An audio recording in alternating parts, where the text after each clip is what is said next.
Hello, everybody. Welcome back to the show with no names. Y'all know who I am. So, co host, introduce yourself. Hello, it's Wizard Actor here. Great. Now, before we actually get into the video, I would like to apologize for the lack of videos recently. Initially, there was just kind of a mix up with scheduling where I'll be real, because of my work hours changing, I forgot that it was Sunday. And then last week, there was a brief conflict with us being able to get a video out last week, but we're back again, ready to ready to do another part of the show. Mm-hmm. Oh, and I forgot, also the week before that there was no video that went up on YouTube because the Twitch file got corrupted. I might be able to recover it eventually, but for the time being, yeah, being no such luck. All right. Now, let's get on to the actual topic of today's topic of the show.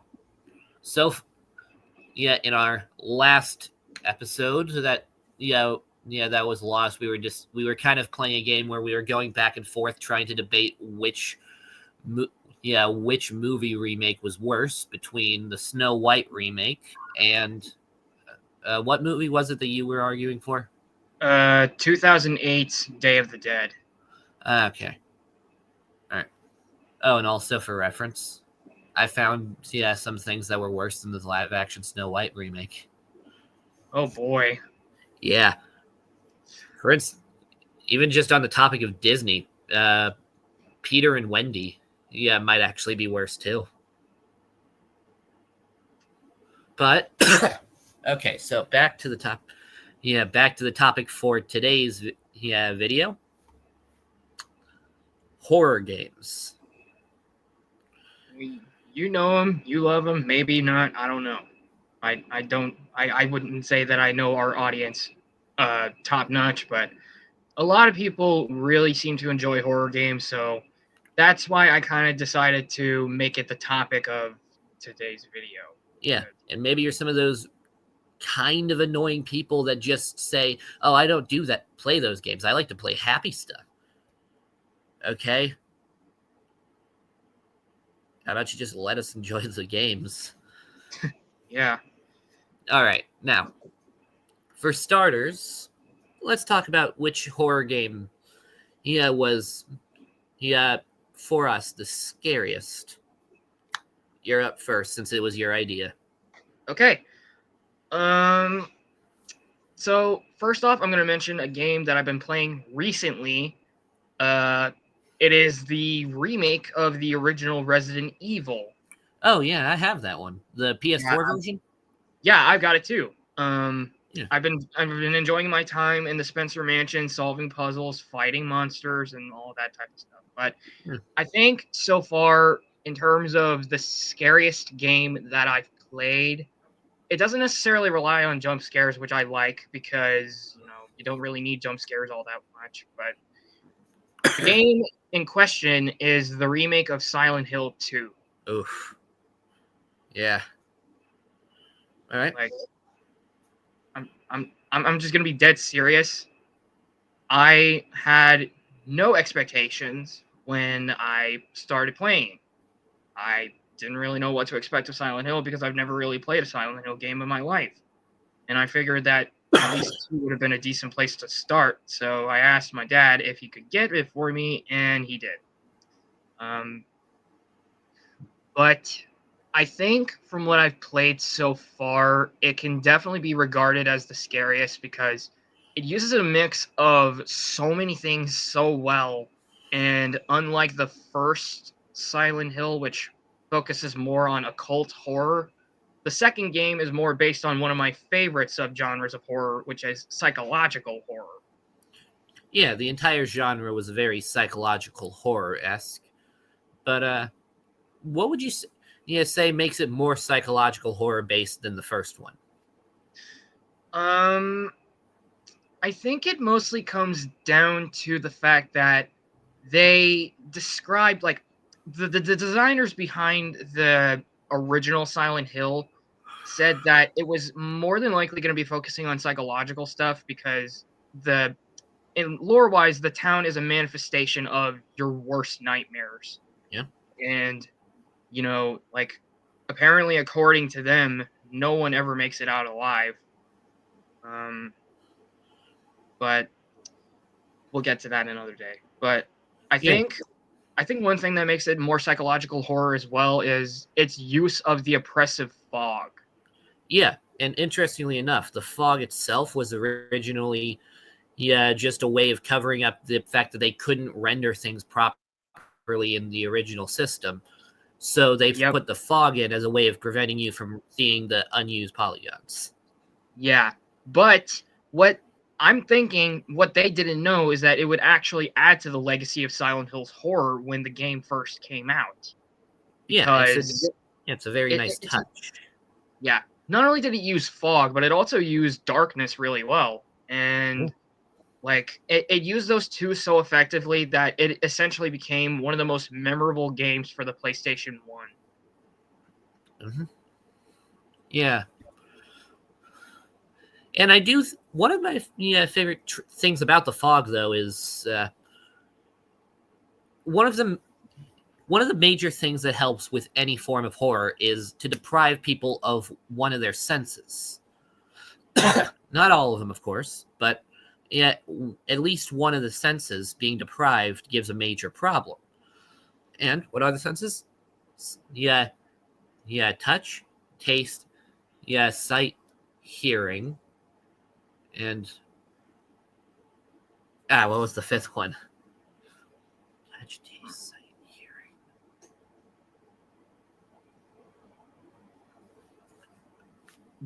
Okay, there's only 5. I have no idea how I'm forgetting one of them. But anyways, so the fog itself, even if it was meant to that's the thing. It was meant to prevent you from seeing too far, as a way of obscuring the fact that the system had poor requirements and was requirements and didn't want you to see past the layers. But in a way, it's also slightly depriving you of one of those senses, sight in this case. You can't see too far ahead of yourself. Yeah, and of course, when you're on edge and you can't see something, because something's obstructing your vision, that puts you more on edge. Yep. Yeah, so that's why I think the fog is great. Yeah, I personally have to agree. Like, I got this from Jacksepticeye when he. Sorry, your mic. Oh, Sorry, what your about mic it? was just cutting out. You were talking out of sync. Here, give it a sec. Oh, Okay, try now. no. Okay, it's working now. Go ahead. Okay. So anyway, I got this from Jacksepticeye when he first played the remake of Silent Hill 2. It's like the fog is its own separate character. It's always following you wherever you go, and it always provides this sense of unease and dread. And you're just wondering what is ahead of you all the time because you can only see so far with the fog. And it's so thick, it's so dense that it does so well in giving you a sense of feeling like fearing the unknown because fog is ahead of you. It's all around you. Like you can't even see behind you because you're circled by fog everywhere. Okay, yeah, that's a better way of saying what I was trying to say there. Except with the whole depriving the senses thing. I think I added that. Okay, what else? The audio design. Oh my lord. It is so well done because the monsters in the game are so they look just unnerving, but their sounds more than make up for it because it's like you hear like a or something like that. It kind of reminds me of the clickers from The Last of Us, except the mannequins came before the clickers. Yeah, by quite a wide margin. Silent Hill was on PS1, and Last of Us didn't come around till the PS4, right? 3. Right, PS3. Um, I'll be real. I don't remember much of the PS3 era. Neither do I. Yeah, Um, it usually goes for most people. It usually goes PS1, PS2, and then PS4, yeah. which is weird because my family had a PS3 when I was growing up. My But brother had okay, one. But yeah, we mostly used it to play DVDs. yeah. Anyway, I will I so will say I do like how we didn't have to download games before we were able to play them. Okay, but go ahead.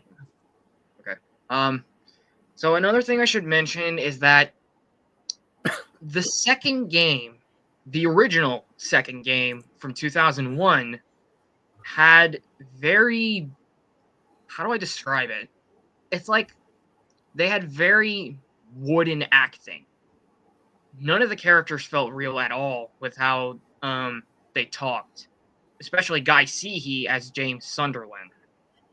Um, he was so soft spoken and so out of tone that it just made you think that not even he was real, which some people say it added to the legacy of the original, but I say that the performances of the characters in the remake are far better because they feel more human and you can actually, like, I'm not sure what it is, but it's this feeling that you get when you're actually talking to a human being that's like supposed to be a friendly face when you first meet him, and it just like it's like, I don't know, it I think the performances in the remake are just slightly superior because like Luke Robert, who does James Sunderland in the remake, did so well in the opening sequence. um that's one thing I will get to later on as well, the opening sequence of the game. Yeah. Okay. Here's a question though: how much of the differing performance do you think is due to the technological capabilities of the different generations? Because I don't have any doubt that the old performers were still good. Yeah, but yeah, how much of it do you think is technological differences, and how much do you think is actually just? Gesundheit. Thank you. But how much of it do you think is actually just the new guys? Yeah, new guys being better. I'd say 70% is more because of the new people that they brought in, and 30% would be more like the technical side because, Okay. like, um they use motion capture for the original version, but the characters would always move in like a mannequin-esque way. Like, I'll pull off an example here. A little spoiler for anyone who hasn't played the game, but if you haven't, check it out. But So not if you have a heart condition. yeah. But when James meets a girl named Angela in the graveyard, he says to her, "I'm kind of lost." And then she kind of just stands around for like 5 seconds and then tilts her head and just goes, "Lost?" Whereas in the remake, he says the same thing and it's in the same tone, except it's like, "I'm kind of lost." And Angela is more concerned, like, "Lost?" And all Wait, that. you know what that reminds me of? What? Countdown Vampires. Oh my god, no! Uh, And the worst uh, and the worst part is Countdown Vampires was actually pretty good for what the PS1 was capable of, graphics wise. So I'm yeah. thinking like the animation stuff might actually just have been technical capabilities of the PlayStation 1 there. Well, Silent Hill 2 came out on PlayStation 2, Oh, not okay. PlayStation 1. Okay. Um, And I haven't actually gotten to play my PlayStation 2 yet because dear God, trying to hook up old consoles to modern TVs is the worst. yeah. I can understand that. Um, That and also it turns out I didn't buy a memory card. Yeah, a memory card with it. Oh, that just makes it worse. Yeah, because I was told it came with all the stuff needed. Turns out I misheard. Turns out they were saying it came with all the cords needed, which meant I didn't have a memory card. But unfortunate. But that's on me. I'm not going to blame Retro Jakes for that. Oh, you went to Retro Jake's? Oh yeah, it's an excellent store. Oh yeah, I know about that store. I've actually been there a few times. Yeah, and I've actually talked with Jake in the past. So have I. I've actually a little off topic here for anyone, but I actually spoke to several of the staff, and they're pretty cool. Yeah. But that's just a small note that I wanted to provide. Yeah. But yeah, I went and tried to get a Nintendo Switch because I never actually owned a Nintendo console. Ended up leaving with a PS2 instead because they were out of the Switch, and I made the mistake of asking for the employee's opinion on what I should get without asking questions. Oh well. At least you have the best-selling console of all time, am I right? It is the best-selling console of all time, yes. But another thing I should mention about Silent Hill 2 is, okay, I said I was going to save this for later, but I'm going to talk about it now.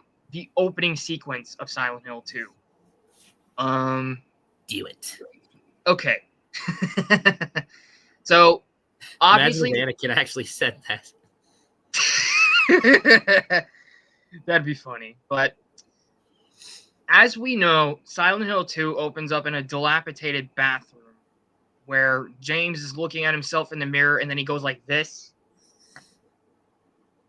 And from what I've heard, there was a video I watched like a month or so back where the brightness was turned all the way up to where you could actually see James's eyes in the reflection. Some people actually say that he's looking at you rather than his reflection in the mirror. Interesting. I think if that was the case, that would be a pretty interesting but also kind of creepy detail, because it feels like it would make the character more, I don't know, not so trustworthy. And before he leaves the bathroom, he's like,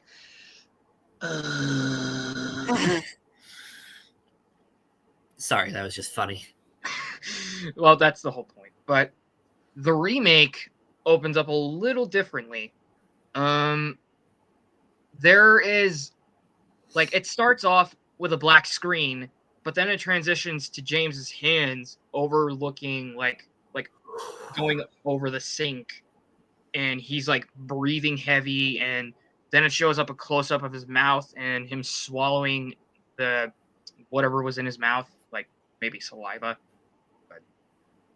But then it transitions to his palms, and he's touching him, like he's touching it with his thumb, and the detail is like this, like the skin kind of does this when he's feeling around, and then he looks up in the mirror and does his iconic face touch, except it's more like this. I don't know. I kind of like this. I don't blame you, but then after this, he just it's kind like of director. It's like Director X, but not stupid. But Canadian. then he kind of likes he makes a small like little fist, and then it changes over to where he's actually looking at himself in the mirror, and he pulls off the same question that he asked in the original before he left that bathroom. Oh, that was a weird silence right there. Oh, was it a weird Silent Hill? Title drop. Shut up. Okay, so the question in both versions is, Mary, could you really be in this town? And then as he walks out, he overlooks Toluca Lake while the narration of Mary's letter is over him. And the dialogue has been changed significantly because he no longer says all that stuff that he said in the original. It's all shortened down to where it's like more to the point on why he's there. It basically like it goes like this. I got a letter. The name on the envelope said Mary, my wife's name. It's ridiculous. Couldn't possibly be true. That's what I keep telling myself. Mary died of that damn disease 3 years ago. So then, why am I looking for her? Our special place? What could she mean? This whole town was our special place. Could Mary really be here? Is she really alive? Waiting for me? Like from what I said, it's changed.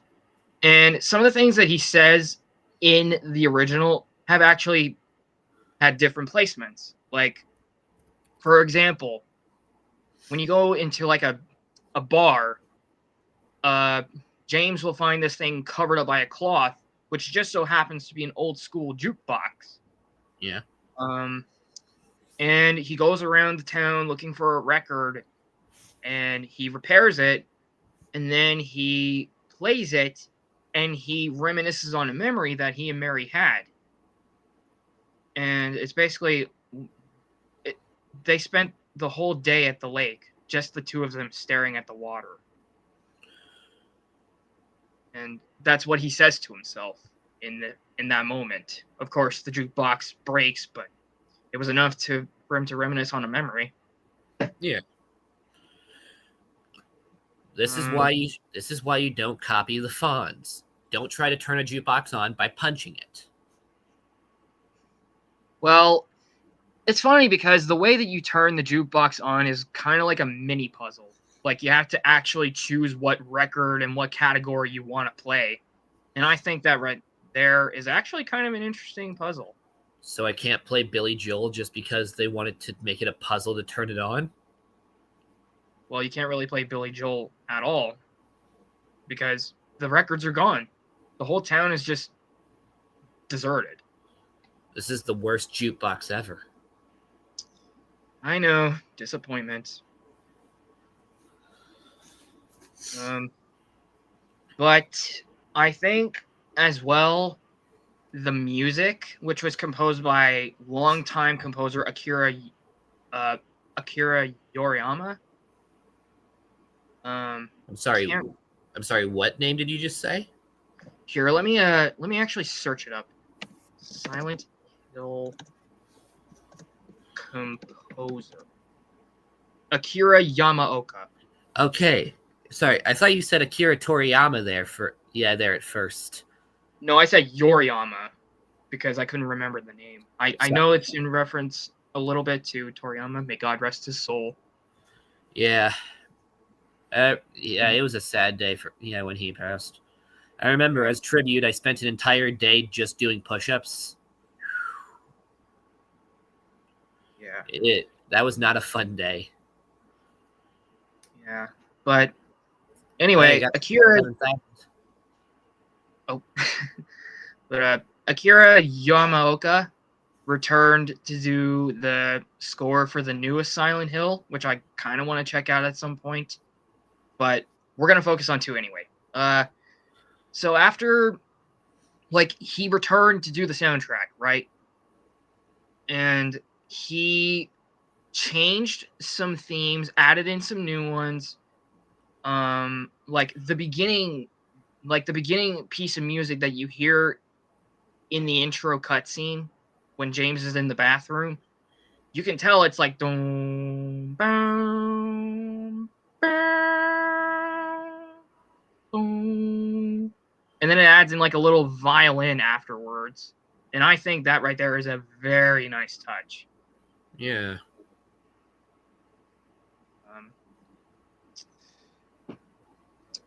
I can't really speak on the story because I haven't really played through the story yet. Really? I will. But the story is what makes Silent Hill. Well, I'll say this. The story of Silent Hill 2 so far is magnificent because it is just, I don't know what it is, but I really like the story of Silent Hill almost as much as I like the story of one of my other favorite games, Dead Space. Okay. Um, Out of but curiosity, though, which ending are you going to be going for? I don't know. Honestly, I'm just gonna play through the game, and I'm gonna I'm gonna see what ending I can get, because from what I've learned from a short recently, the game's AI will actually track your actions and determine which ending you get. Yeah. Like, I remember there was one game where if you didn't use your healing items, yeah, they would make it in the story so that your character died of suicide because you apparently didn't value your life. That was Silent Hill 2. Oh, I remember there was one ending where it turns out that a dog was controlling everything but the entire time. Also Silent Hill 2. Dang it. But I think on the topic of like, I think we should also talk about like our favorite horror games. Like, Oh, I didn't even get to mention one yet. oh, well, I'm pretty much done talking about Silent Hill, so you can go Okay. ahead. All right. Now, on now I won't go too much on yet over scariest then, and move on to favorite. And one second, I actually have this game right over here. Cool.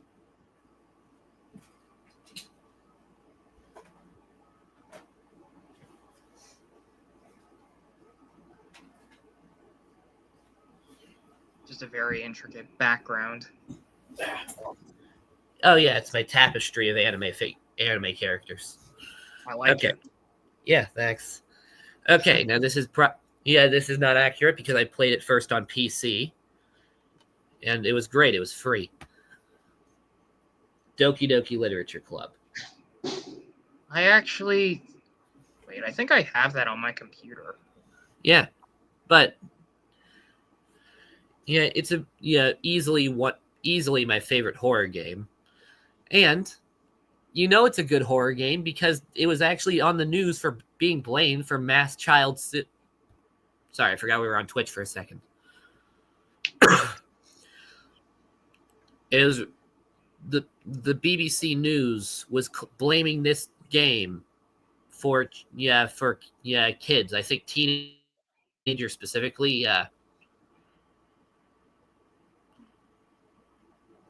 What's a way that I can say this without getting in trouble with Twitch?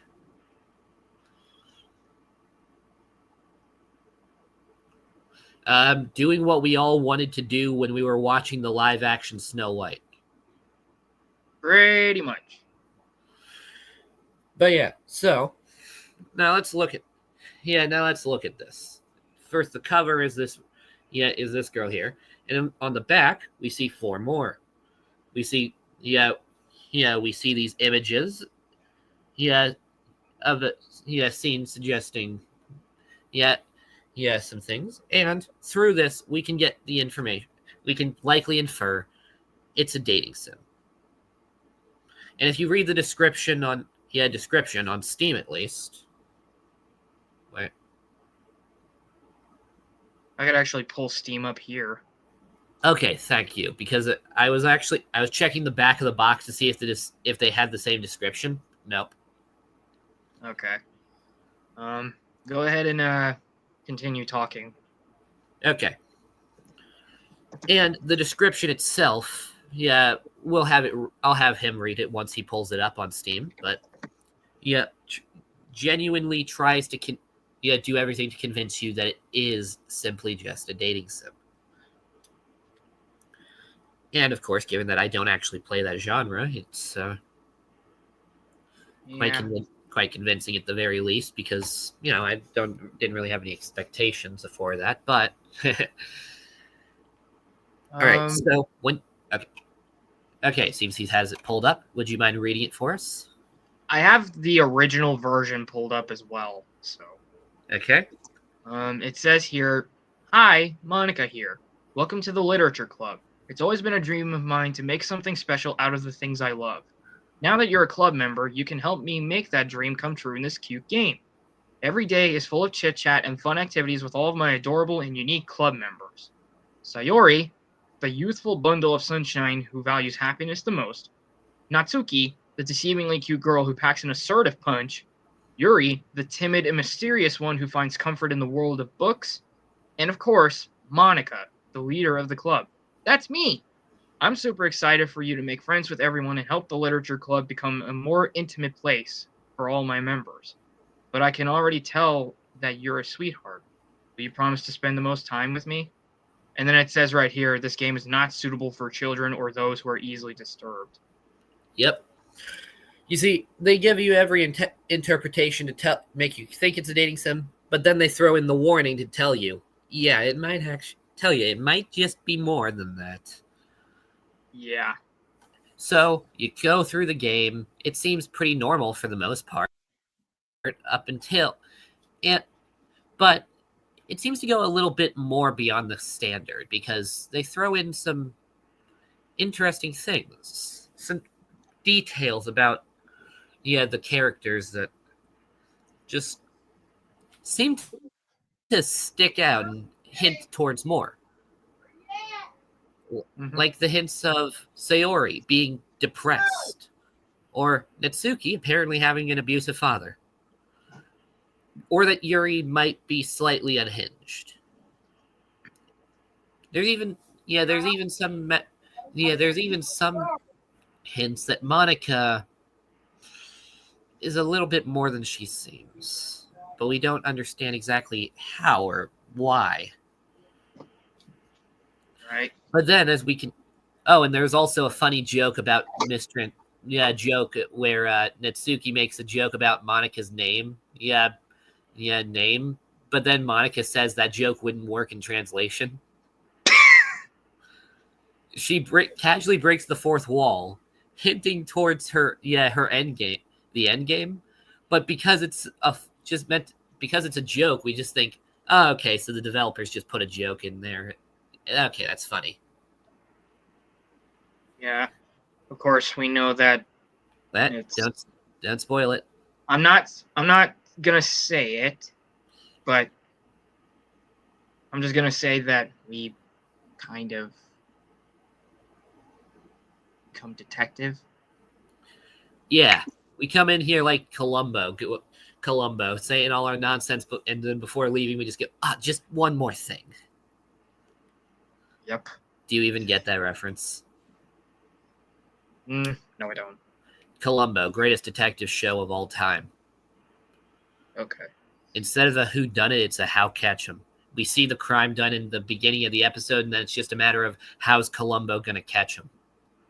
That's cool. Yeah, never brings a gun to a crime scene because he hates them, but also because he knows he doesn't need one. Oh, one thing I should mention about DDLC. I saw this part a few months back.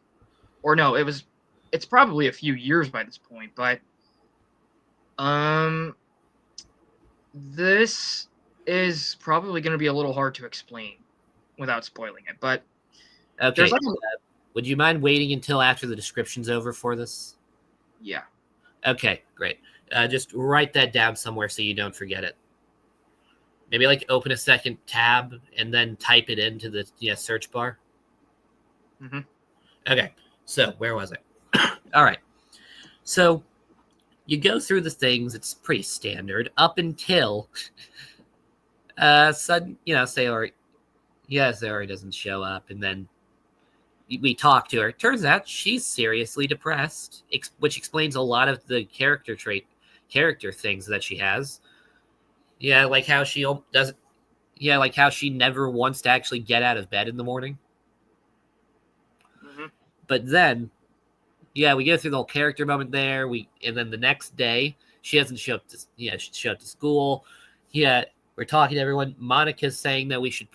That we should probably go see her because the day before it, Monica actually we actually talked to Monica, and she said she would go talk to Sayori for us. But then, Monica's telling us we should go see Sayori, specifically saying the words, that we left her hanging. And then we go to Sayori's house, and we gently open the door, and then we see that Sayori left herself hanging. That's fucked up. Sorry, I have to find ways to say this that don't violate Twitch's terms of service. I understand, but good lord, that's actually dark. Yeah, and then the entire thing goes to static, and it cuts to the main menu again, but Sayori isn't there.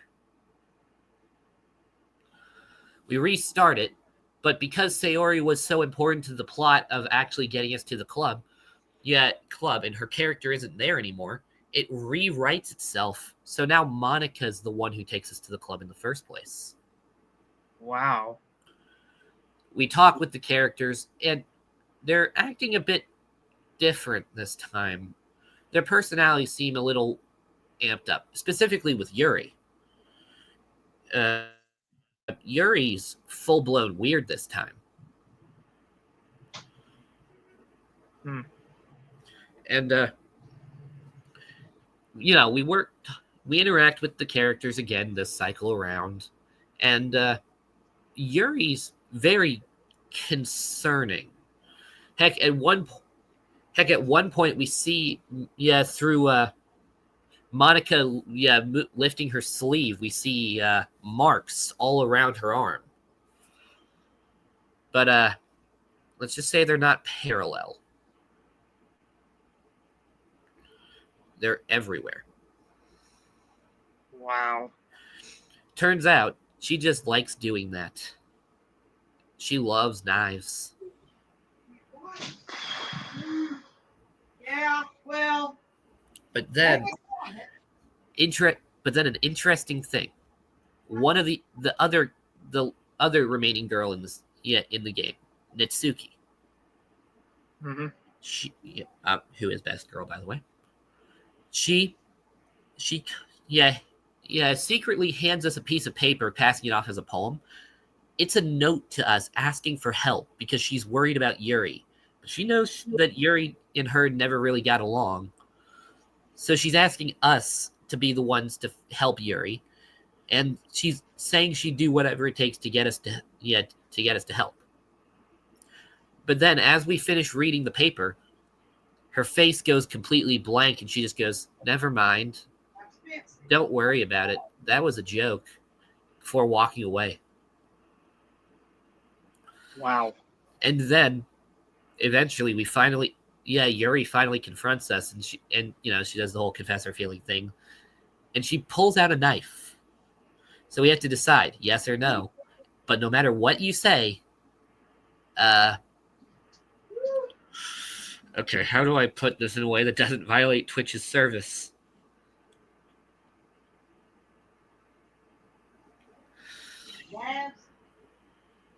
Okay, you remember? Have you ever seen the play Macbeth? I've seen bits and pieces of it. Yeah. You know what I mean? Yep. Repeatedly. Until it collapsed. And then apparently this broke the game, and we spend 3 days in game just staring at her. Jesus. Until Monday morning. Yeah, because it was the entire weekend because we were in the classroom. Monica and Nitsuki show up. Nitsuki sees this, throws up, and runs out of the room. Monica sees this, but is weirdly casual about it. She just poofs Yuri out of existence, poofs Nitsuki out of existence when she wasn't even in there. If I remember correctly, we see a thing of Nitsuki's head going a full 180. And then she picks up one of Nitsuki's cupcakes, which she made a lot throughout the game. And she eats the last one and then poofs herself and you into an alternate plane of existence, saying, "Oh, you see, I was the only one who wasn't an option yet down the romance path. So now I got rid of the others, so that yeah, there is no other one. It's just Monica, just Oh Monica, my Monica, gosh, she is just Monica, obsessed, isn't she? just Monica, just Monica." But Oh, and then we and then of course it's just talking at that point. And she actually explains that not only did she gain sentience, but she actually figured out how to change people's code and delete code too. But she preferred to edit the code because she didn't want to kill her friends. She just wanted to make them less desirable, so you would come to her instead. But no matter how much she changed them, you always gravitated towards them. And then she hints towards how to affect the source code of the games. And then the only way to win at this point is to go into the source code yourself and delete her file. that is quite the fourth wall break. And then, in her last moments, she realizes what she did and restores the entire world without her. That's some butterfly effect shit. It's not over that yet, because one second. One second, my phone randomly just started making sound, even though it's off. There, it's under my pillows now. And then turns out everyone's back, and Sayori's the club president now. And we go through a full day with the club. It's all's nice. Sayori's apparently a better club president because she's actually managing the people in the club better. Like, she's getting Yuri and Natsuki to try each other's books. Like, Natsuki has to read a horror novel now, and Yuri has to read manga. But then, as the club ends, and Sayori talks to us, and then she references Monica. Yeah, turns out it's the position of club president that makes you sentient. Oh, shit. And that's great, because now there can be just Sayori. Just Sayori. Just Sayori. Just Sayori. Just Sayori. And then as she's starting to bring us back to that place that Monica took us, Monica intervenes. She was still there, just a little bit. She deletes Sayori, and then she tells us, she realizes now, Alexa, there is no room for a happy ending. The club is not a place for happiness, just misery and sadness. There's nothing good here. So in her last moments, she starts to delete everything. But as one final thing for the player, she sits down at a piano and sings the song that she had told us that she was making. For us specifically. And she sings the song as every picture from the entire game slowly goes by with the credits, and as they reach towards the top of the screen, the image gets deleted, and the credits still go by until eventually everything's been deleted with the song's completion. Wow. That's the story of Doki Doki Literature Club.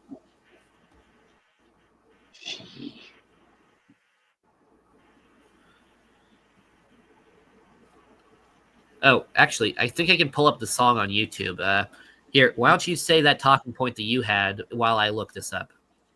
Okay. I remember years ago, I watched a clip of DDLC where I just learned this, by the way, thanks to Google, or no, thanks to Reddit, actually. But if Gross. you are in Act 3 and you have XSplit or OBS running, she becomes aware of it and pulls off a fake jump scare.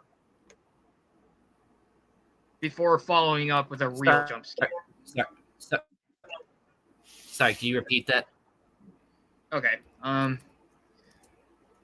She pretty much tricks us with a countdown, and then as she gets to 1, nothing happens, indicating a fake jump scare. And she's like, "See, I got you!" And then it's like, "Ah!" And it's like a real jump scare with like really loud sounds and music and all that crap. And she's got like a deformed face of some kind.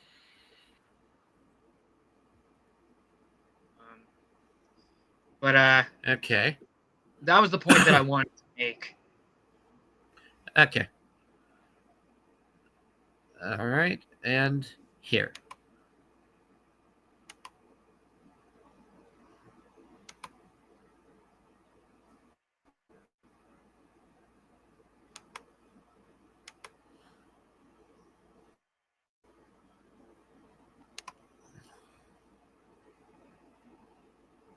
Okay.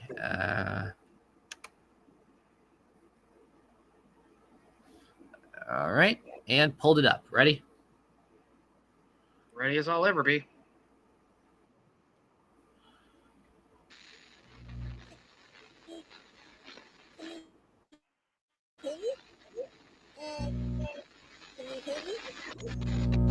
Can you hear me? Hi, it's me. So you know how I've been like practicing piano and not really any good at it Okay, yet, the footage is just like messing up on my at end. all. But I Yeah, sorry. It's okay. I could probably. so yeah.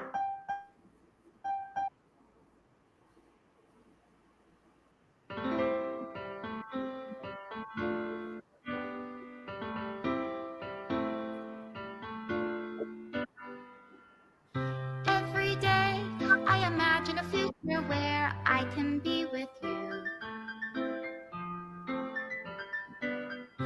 In my hand is a pen that will write a poem of me and you. The ink flows down into a dark puddle. Just move your hand right the way into his heart. But in this world of infinite choices, what will it take just to find that special day? What will it take just to find that special day?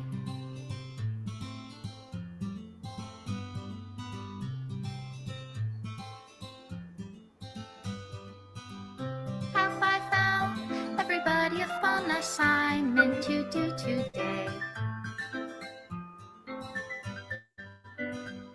When you're here, everything that we do is fun for them anyway. When I can't even read my own feelings, what good are words says it all? And if this world won't write me an ending, what will it take just for me to have it all?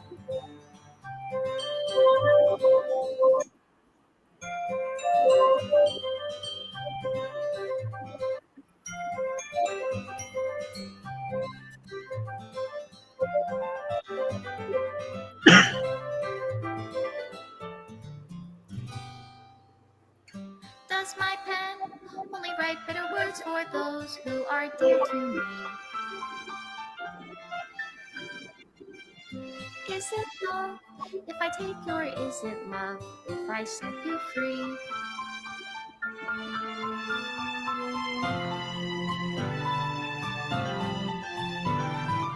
The ink flows down into a dark puddle. How can I write love into reality? If I can't hear the sound of your heartbeat, what do you call love in your reality? And Little in your credit to Windows reality, XP. if I don't know how to love you, I'll leave you be.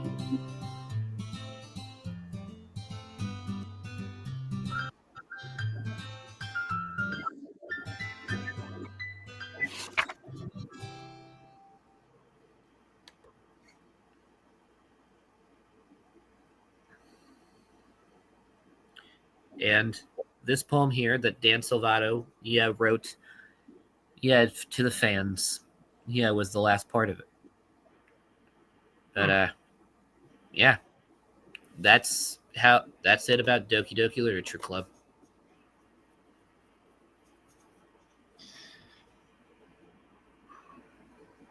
Sounds like wow.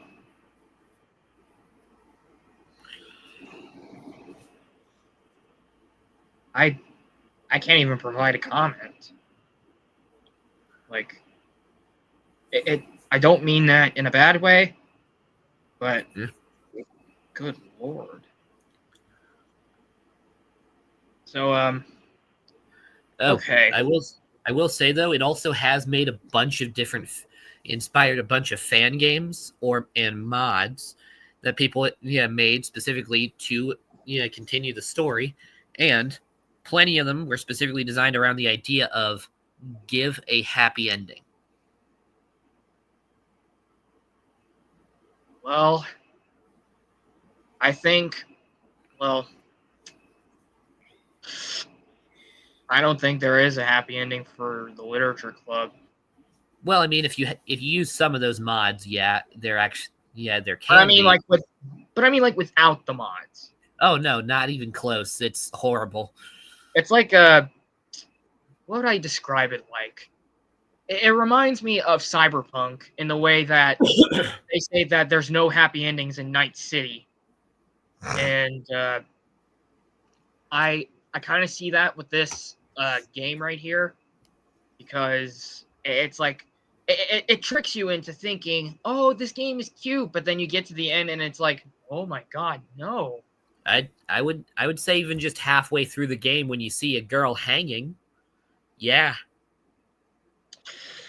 that's pretty bad. Heck, I remember seeing a Let's Play by on the channel with channel Lost Pause. They didn't make it past the scene of Sayori hanging. They quit doing the Let's Play series there. Gee. Because he was doing it with some other with some other people, and if I remember correctly, I think one of them couldn't handle it, so they stopped doing it. But dear God, that is, gee.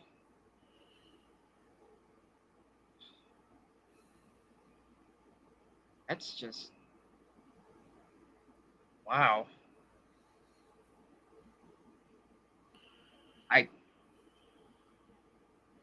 Wow.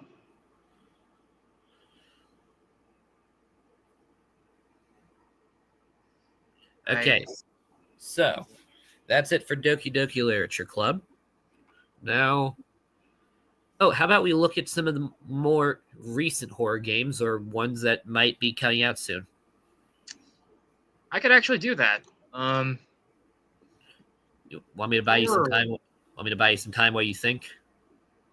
I'm actually searching it up right now. Okay. I know exactly which one I'm going to talk about for my portion of this. Okay, so there's Little Nightmares 3, Reanimal, Directive 8020, Toxic Commando. I'm not sure how I'm gonna get through this without Twitch striking us down.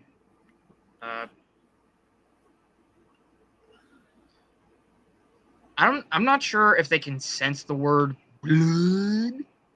Oh no, blood's perfectly fine. Okay, so there's this other game called The Blood of Dawn Walker, which I'm not sure what that is supposed to entail. And then finally, we have the most anticipated game of next year, Resident Evil 9. Yeah. Okay. There is actually one more that I don't think I mentioned. I mean, probably because it's not a full game, but Poppy Playtime Chapter 5. Yeah, like I've never played Poppy Playtime, and I don't really think I want to. Hey, the story is pretty cool. I mean, yeah, like the story is interesting, but ever since it first came out back 4 years ago, it's just been overrun by kids obsessed with Huggy Wuggy. Yeah, I will say, I think the reason for this is because uh, kids do want horror, but no one makes horror for kids. So they kind of so kids get into the horror genre with things that are more, that are relatively more kid friendly, like Poppy Playtime and FNAF are the two obvious ones Mhm. they're because they use children's mascots as the avenue to bring through the horror. Yeah. When in reality, they definitely shouldn't be marketed towards kids with all of the graphic imagery. Like, for instance, in Poppy Playtime Chapter 4, there are so many dead bodies. Wow. Yeah, but and of course in FNAF. I mean, do you remember that scream that purple guy gave when when the spring locks were failed around him? Yeah. By the way, that I just want to say the movie provided a little more of an accurate representation of the spring lock.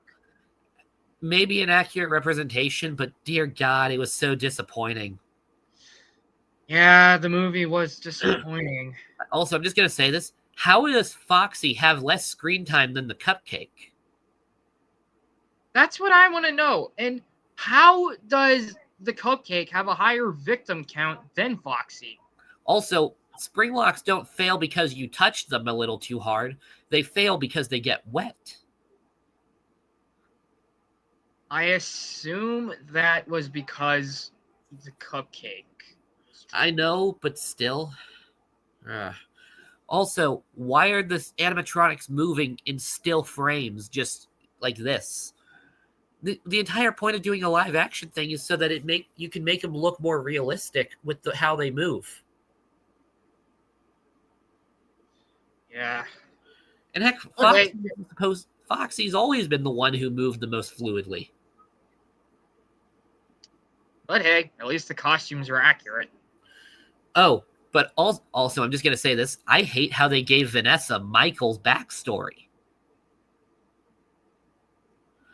I don't like that.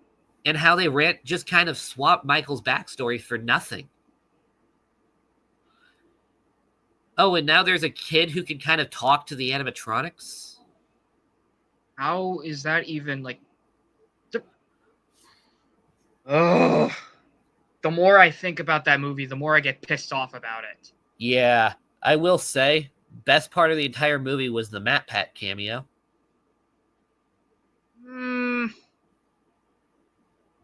I can't really say that because, well,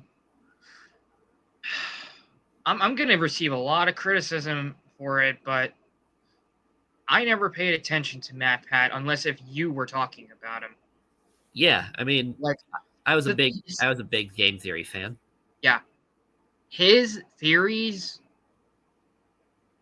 they're good, but I don't know. I've just never really been one for game theory. But he even said his catchphrase in the movie. Hey, that's just a theory. Yep. It was funny. Oh, Yeah. Markiplier was supposed to be in the movie, but there was a He was. scheduling. There's a It was scheduling conflicting with conflict. his recording or filming of Iron Lung.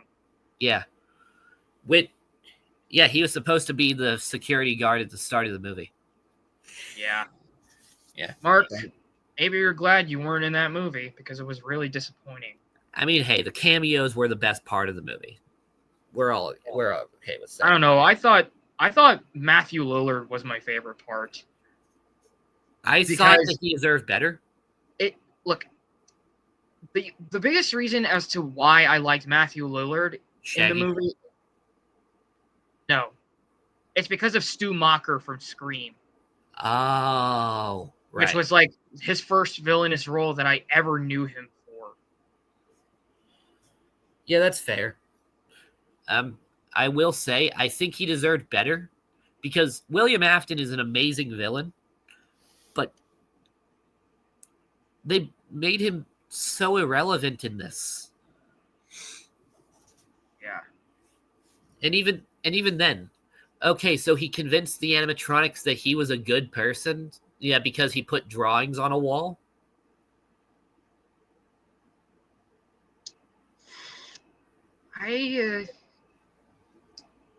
Ugh.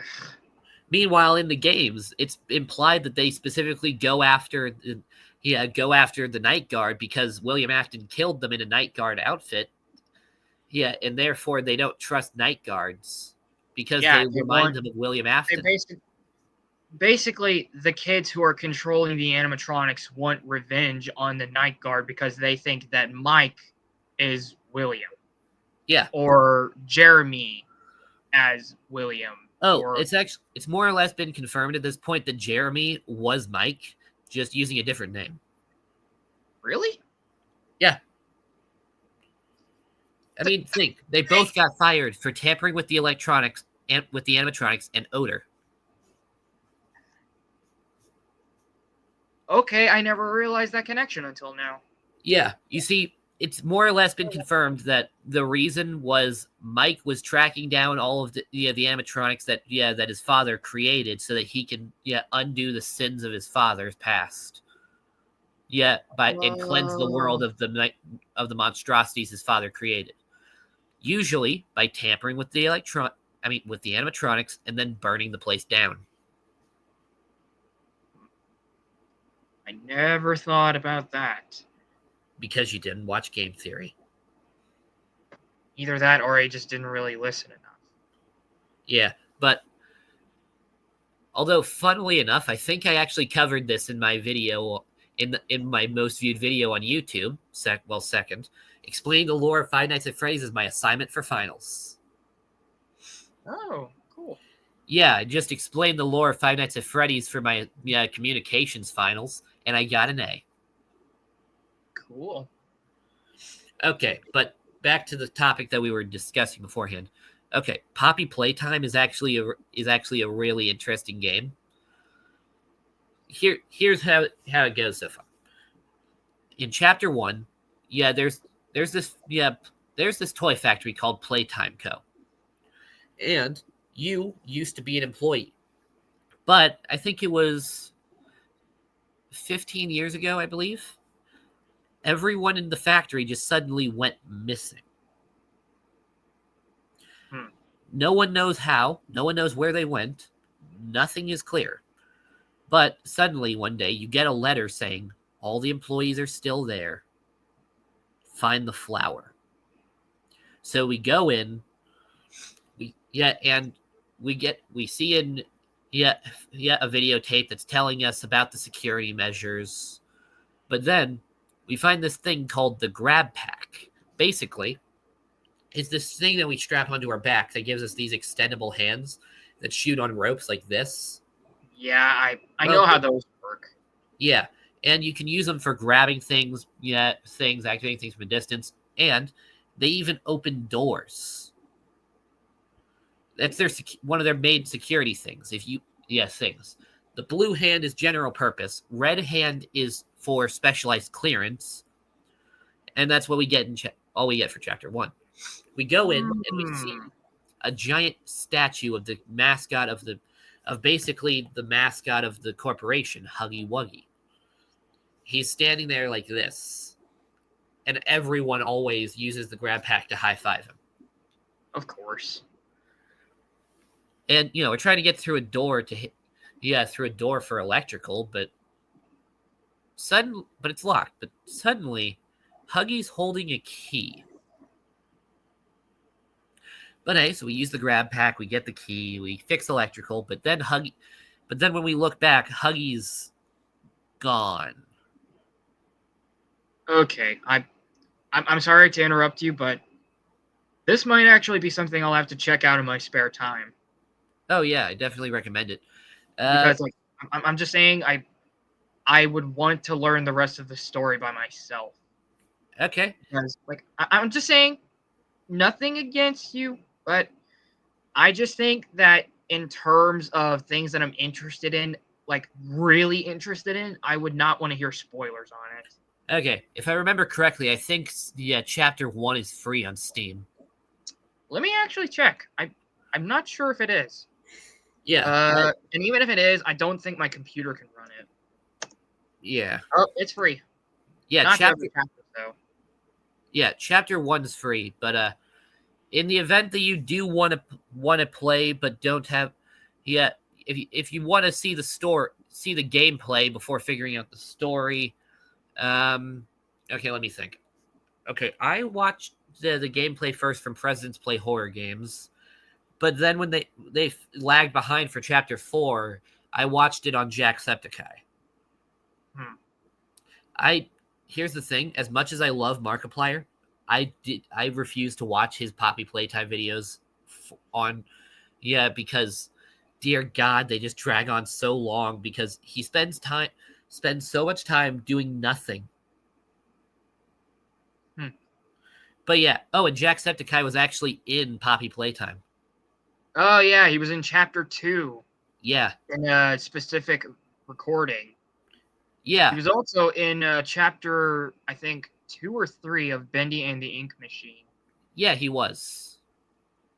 But anyway, I didn't get a chance to talk about my favorite horror game. Oh yeah, go ahead. I'll send you the stuff to watch. Yeah, Poppy Playtime stuff and figure out the story later. Okay. I just remembered as well. Poppy Playtime is also available on console, so if I wanted to, I could maybe play it on there because my laptop really isn't the best. I didn't know that they were on console. Interesting. Yeah. Anyway, so I'd probably say that my favorite horror game is either the remake of the first Dead Space or Dead Space 2. Okay. Do you know the story of the first Dead Space? No. Okay, so I'll explain like the premise of it because I don't remember the full thing. So basically, there's this planet cracker ship called the USG Ishimura, which is like the biggest shipbreak, the biggest planet cracker of its class, and is sent over to this planet called Aegis 7 to reach into the ground and grab materials for Earth. One thing that they discover is this strange swirly thing, which we don't know what it is until further in the story, but I'm just going to tell you anyway. This swirly thing is called a marker. And these markers hold a very strange energy. They basically, hang on, let me search up the side effects of the marker. Side effects for the marker, because I think, okay, marker side effects in the Dead Space series include severe depression, paranoia, dementia, hallucinations, and the urge to commit violence or to create necromorphs for the marker. So basically, it drives you crazy while slowly killing you. And then once you're done for, a infector, which is like a bat necromorph, will attach itself onto you and reanimate you as a necromorph of some kind. Normally a slasher, which is like the most common kind. But anyway, after it breaks open Aegis 7, the communication and everything on the ship just goes dark. So it's up to you, Isaac Clarke, and your group to go to the Ishimura, find out what's going on, and restore everything. But on top of that, Isaac has to deal with the necromorphs along with his own deteriorating sanity. Okay. The combat in the game is probably the most unique I've seen in a horror game because they can't die by any conventional means other than like. Okay. That's pretty much the way to stop them. And Isaac actually gets a recording later on in the first chapter where one of the members of the Ishimura says, "Guns don't work. You gotta get the limbs." And Like, Hey, um, if all I'm gonna say is if guns aren't working, you're not using big enough guns. well, you got to use something called a plasma cutter, which is actually a mining tool, but it eventually becomes Isaac's signature weapon of choice. Yeah. He goes through this entire ship also looking for his girlfriend, Nicole. Simp.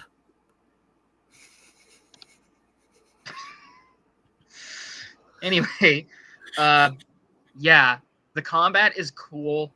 The sound design, once again, it is immaculate because, like, in the remake, you hear so many like whispers of voices, and if you stand still long enough, a voice will actually ask if you're still there. Okay. Like it, like the game is. I know I said that Silent Hill 2 is psychological, but I think Dead Space falls more into the like. It falls more into Splatterhouse psychological horror. Oh, is this the one where they have the mimics where they can disguise themselves as pretty much anything? No, Okay, I might be thinking of a different game then. yeah, but Because I was gonna say the mimics make you are definitely psychological because you start to not trust the ground you're walking on.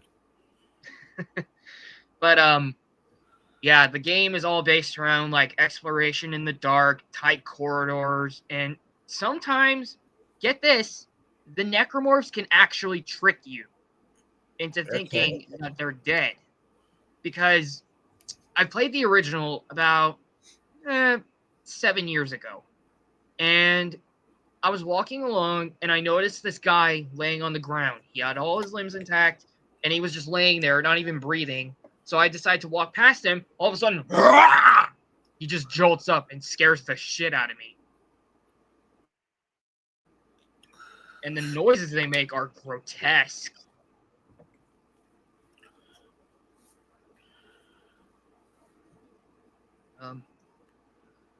Fascinating. The game is fascinating. And like one thing I should mention, even though it's psychologically based on horror, almost every single corner you go to, a slasher will find some way to pop out of a vent and scare you. Because there are vents all over the ship. Because, you need air conditioning. Yeah. But And of course, ventilation. It's a spaceship. You need to make sure that there's a way to have airflow to each individual place. Mm-hmm. But I think with the case of the necromorphs, how they just pop into the vents and then just travel along, it reminds me of the xenomorph from Alien. Yeah. Oh, sorry. I just had an idea for our next podcast. Okay. Talking about horrible video game reviews. Oh. Because that just got me thinking about that one review for that one Alien game.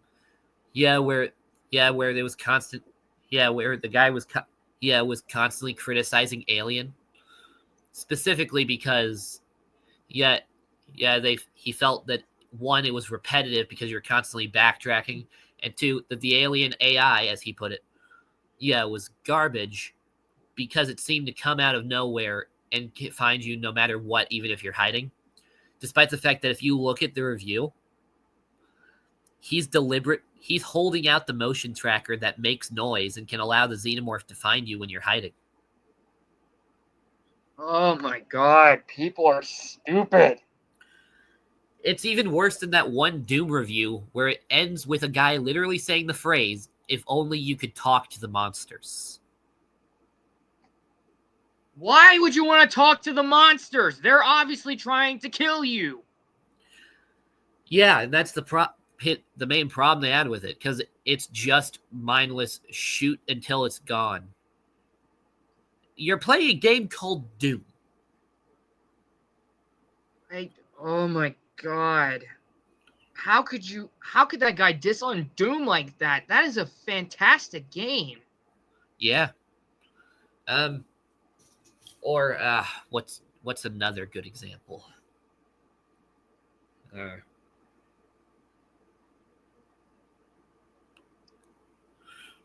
Okay. I remember there being one review for a SpongeBob game where the guy kept complaining about the most ridiculous stuff like puzzles being hard because he kept repeating the same thing that he was doing wrong each time. Or that checkpoints weren't as readily available as he wanted to. Or that certain levels had to be played as specific characters. But yeah, they were just but probably my favorite review was a Kotaku article which was complaining about the game over screen in Dark Souls, saying it felt too aggressive and that it made them and that it demoralized them. It shouldn't say you died. It should say something along the lines of better luck next time. What? Okay. That's not exactly what they said, but I'm paraphrasing, but I'm just trying to get across what they were getting at. I don't think don't remember if that's actually what was said, but that's the general point. Ooh. Oh my god. Just because a game tells you died doesn't mean that it has to say something else. Look at Resident Evil. Every time you die, it says you are dead. What about the Friday the 13th on NES? Remember, its endgame? You and your friends are dead. Game over. Yeah, that is a brilliant end screen. You know what would be better than that, though? The nerd's idea. Come on, say it. You know you want to. Fine. I got an idea of what it should say. It should say, you're dead, your friends are dead, your family's dead, your fucking pets are being skinned alive, your mom's a fucking whore, you suck at life, the whole world hates you, you're going to hell, live with it. Game over. Yep. Okay. Imagine how Kotaku would react to that end screen. Oh my god. That would... Oh my lord. What's funny is that in one of the official AVGN games, that's actually the game over screen. That is perfect. Yeah, I haven't played it, which I don't remember what it was. I think it was AVGN Adventures 1 or 2. But I've actually wanted to try those games because they actually seem pretty interesting. Not to mention, Nerd is getting an 8-bit game on the NES. Oh yeah, I saw that. It's on my Steam wish list once it comes out. Cool. I'm planning on getting it, but still waiting for the release. That's fair. Yeah. But yeah, like as I was gonna say, I know I get annoyed by the death message in Dark Souls and Bloodborne and Elden Ring, but at least I'm not like this should say something else. Like it makes it clear that you died. And on top of that, you're not mad about about it saying you died. You're mad about the fact that something just killed you. Like, yeah, like it could be something like, oh my, I remember so many unfair deaths I had throughout the Dark Souls trilogy. Yeah. Like the last one of the trilogy that I finished was actually Dark Souls 2. Oh God. Honestly, I'm not even going to give my opinion. Dude. Because I know I'm going to receive some shit for it. No, here's the thing. Everyone hates Dark Souls 2. Well, mine is different. Oh, okay.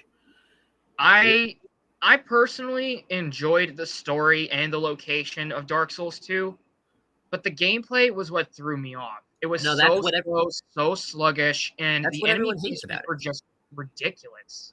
Yeah, that's what everyone hates about it. They don't say anything about the story. They don't say anything about the location other than, their equivalent to Firelink Shrine being a little weird for the game because, there's no melancholy. But it's the gameplay that everyone criticizes because Why would you make rolling a stat that you have to level up? Let alone drinking Estus Flask. Yeah. Honestly, like, I'm just gonna say it.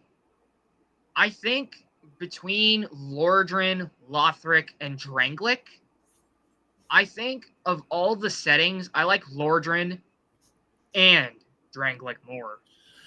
Yeah. But yeah, Because there's a reason why most people recommend you play Dark Souls 1, you skip 2, go to 3, beat 3, and then go into the other games. Elden Ring, No, Bloodborne, and Sekiro. well, I'll be real, I'm not the biggest I'm not the biggest Elden Ring fan. But yeah, or Demon Souls. I don't really like that game much. I have the PS5 remake, I don't but even have a trust me, PS5. well, if you get a PS5 Slim, don't ever get Demon Souls. I'm going to just because I'm gonna trust Jacksepticeye on this. Oh, Admittedly, though, I did make the mistake of trusting Jacksepticeye when it came to Shadow of the Colossus. how come? It's just an overhyped puzzle game, and the platforming is so unnatural. Why is the camera fighting me? Oh my god. Honestly, I got through 4 Colossi in that game, and I just couldn't force myself to give a shit. Yeah, I straight up gave it to a friend as a Christmas present because I didn't want to play it anymore. Yeah, but But my biggest problem, though, was trying to find the other Colossus in between after each time, because yeah, the navigation system was so awkward. But on top of that, why is there nothing? Look, I get that it makes sense thematically that all life is there is no life in this area, so it makes sense that there would be no enemies. But that doesn't make for a fun game. Just because it makes sense thematically doesn't mean it makes sense from a gameplay standpoint. It's just here, let's walk between the boss fights. Yeah, and then do the boss fight, and then walk to the next boss fight. compare that to Resident Evil, which literally has you going around an entire dilapidated, derelict mansion filled to the brim with lizard monsters, dogs, wasps. Why? Okay, Capcom, I have a question for you. Why the fuck do you have a fascination with wasps? I hate them. I think that's the reason. They're deliberately taking things that are easy to hate, and hated by the majority of people, make them into enemies. So the natural hatred you have towards towards the real version instantly transfers to these things. It's the same reason why so many people make spiders enemies in games, because people hate spiders. I guess that explains why so many people use bats as enemies too. Were there bats But- in Top Gun? No. Are you sure? I'm sure. I've never played that game, but I have seen it. There were no bats. But anyway, The final boss is a giant bat. but I think of all of the enemies of Resident Evil, the most basic one somehow scares the shit out of me. A guy The named zombies. Paul. No, the zombies. What, are you gonna assume none of the zombies are named Paul? Well, the first one is. Really? Not really. But they call him Taz because, turning around zombie. Oh. Yeah. A little detail about that cutscene too. You notice how, like, in the original, the zombie had normal eyes, like blue eyes and all that crap? Yeah. That's because of technical limitations at the time. When the remake came around for the GameCube, they actually decided to make the zombies actually look dead. So their eyes are cloudy. They have, like, blood in between their teeth and mouth and all that stuff. And they, like, okay, I'm going to show you the turnaround of the remake. It's like this.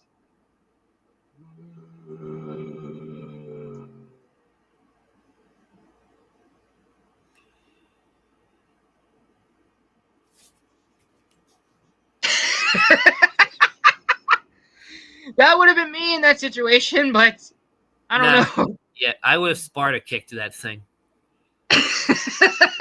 Yeah. Although, interestingly enough, on the topic of eyes, I don't really think they should make them look completely dead. Because, I mean, if you make their eyes look unfunctioning, genuinely speaking, it would make it weird for their eyes to actually function properly. What I always thought made sense was give their eyes the symptoms of, say, organ failure. Like when your liver fails, your eyes turn yellow with a condition called jaundice. Mm-hmm. And there are other conditions like that too. So, heck, there are conditions where blood starts to fill in your eyes, but they can still function like eyes. Maybe Yeah, go with but- stuff like that rather than make their eyes look non-functioning. Well, here's the thing about the zombies in Resident Evil as well. They're not actually corpses. They're actually people that are still alive but still dying. They're Yeah, just given the appearance of a corpse, which gives them the name, the zombie. Yeah. So they can still see out of the eyes and all that crap, but here is a really creepy detail about them. I don't know if it's intentional or not, but if you look closely at a zombie's face, they can actually blink. Oh, that's intentional. Genuinely speaking, you have to actually do a lot of animating and coding just to make the blinking happen. So you can't accidentally make functioning blinking in a video game. Well, I mean, like, it's weird because zombies don't blink. I mean, it is an automatic response of the body, so maybe it's one of the last few motor functions still remaining. Who knows? All I know is that the zombies in Resident Evil freak me the hell out. Yeah. But what makes it worse is that if you don't dispose of them properly, they transform into a creature called Crimson Heads. Oh, yeah, I remember that. Oh my god, the first time I came across one, it scared the living shit out of me. Because I was just running by, and I was going to use the imitation key, and then all of a sudden the Crimson Head was like, ugh! And I was like, whoa, whoa, whoa, whoa, whoa! And then when I got done with the puzzle, I was like it was gone. And I was like, where did it go? And then I went to make the turn to the left. The Crimson Head was on my right.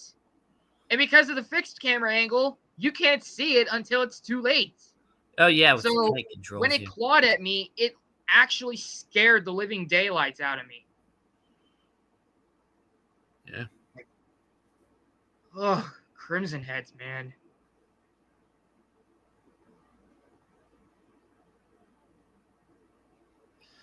But yeah.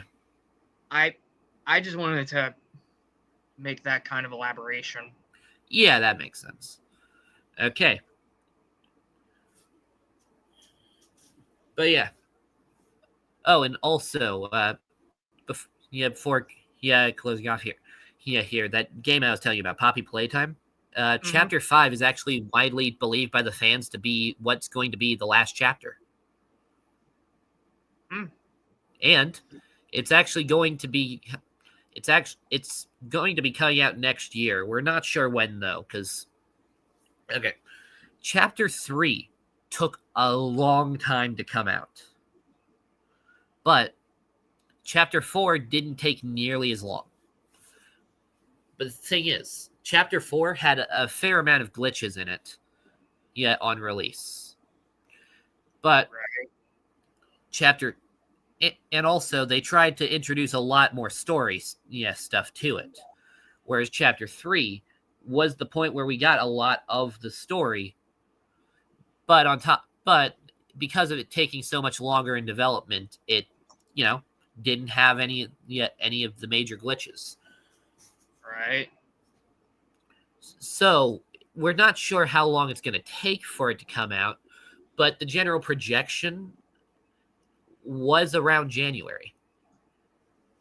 Okay. So it might come out in January, might not, but it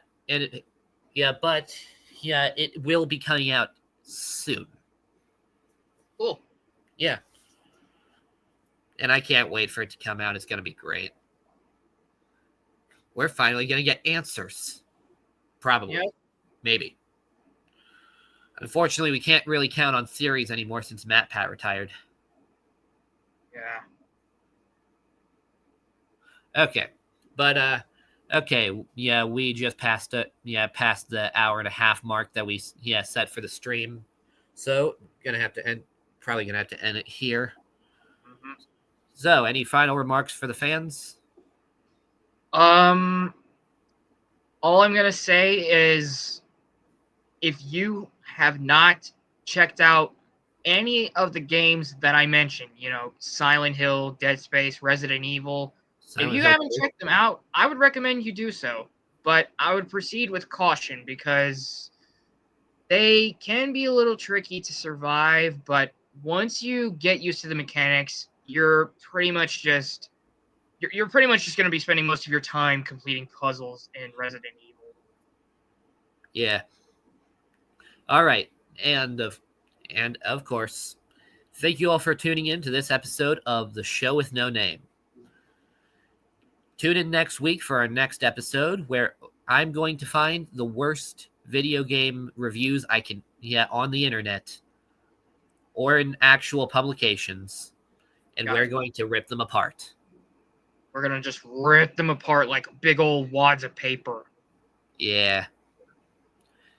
So, be sure to come in for that, our Angry Nerd Rants, and more next week. Thank you all very much for watching. See you next time. Bye.